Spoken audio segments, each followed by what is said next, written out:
Juste la parole aux citoyens. Pour ceux qui ne connaissent pas bien l'émission, il y a toujours un citoyen qui s'exprime. Alors, je ne sais pas s'il était là quand vous êtes venus respectivement. Il s'appelle Georges. Et je vous le dis, évidemment, Cédric Roussel. Voilà, c'était Georges. Bah, c'est Fabien, évidemment, car vous êtes du Nord et pas du Sud. Voilà. Et je vais réussir à l'intégrer tout au long de cette soirée.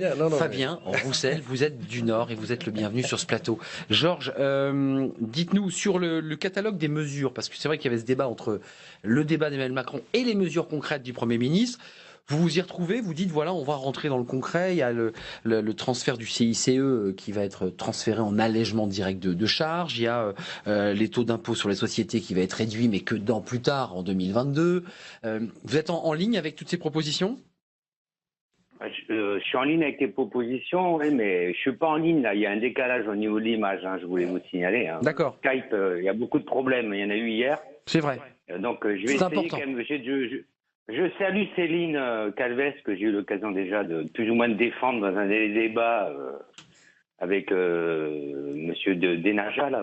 Denaja, absolument. Oui, c'est cela, oui, qui a beaucoup d'humour d'ailleurs, je l'apprécie. Je voulais, moi, moi, je regrette un peu que tout soit un peu décalé à cause de ces fameux 8 milliards, tout est un peu décalé. Oui, la taxe d'habitation. Moi, je voulais juste relever. Moi, je suis plus qu'inquiet par rapport au mercredi des questions au gouvernement, parce que l'attitude, moi, de Mélenchon et de ses troupes, enfin ses histrions, moi je les appelle, hein, qui sont dans un déni de démocratie, qui ont une description apocalyptique de ce que prépare le gouvernement, qui n'arrêtent pas de parler de la CSG, en oubliant, c'est quand même étrange, la baisse des charges salariales, y compris chez nos chers amis communistes. Je fus communiste à mes 16 ans, donc je voudrais quand même qu'il soit un peu plus positif, quoi.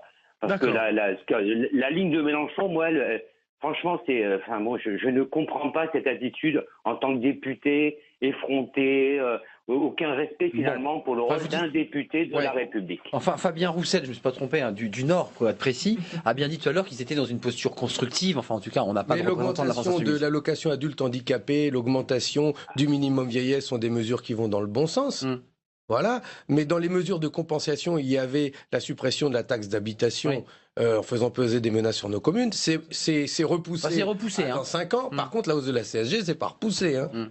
Donc la compensation, ils vont pas l'avoir tout de suite. Georges, je donne la parole à Céline Calves parce que sur le bloc économique, le CICE, ça avait été un débat qui avait divisé et fracturé la gauche sous François Hollande, qui avait été l'idée de donner sans contrepartie une aide aux entreprises directes, CICE, pacte de responsabilité. C'était une erreur, pensaient les frondeurs.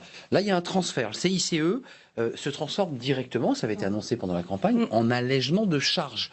C'est-à-dire concrètement, uniquement pour les salariés embauchés au SMIC. On est bien d'accord pour être très précis? Ou c'est une baisse de charges directe pour l'ensemble des salariés? Alors... Non, je ne cherche pas à vous piéger, je veux juste avoir le...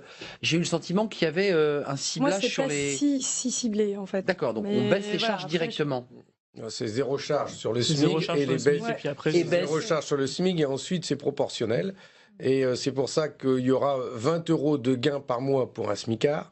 20 € de gain par mois pour un SMICard. Il ne faut pas qu'il fume, parce que sinon il va perdre de l'autre côté. Il ne faut pas qu'il roule en diesel non plus. Il ne faut pas qu'il roule en diesel non plus. Et il ne faut pas qu'il ait une grosse taxe d'habitation, parce qu'il va continuer de la payer pendant 5 ans. Il ne faut pas qu'il soit propriétaire de sa maison, sinon la taxe foncière va augmenter. Donc en fait, il sera perdant.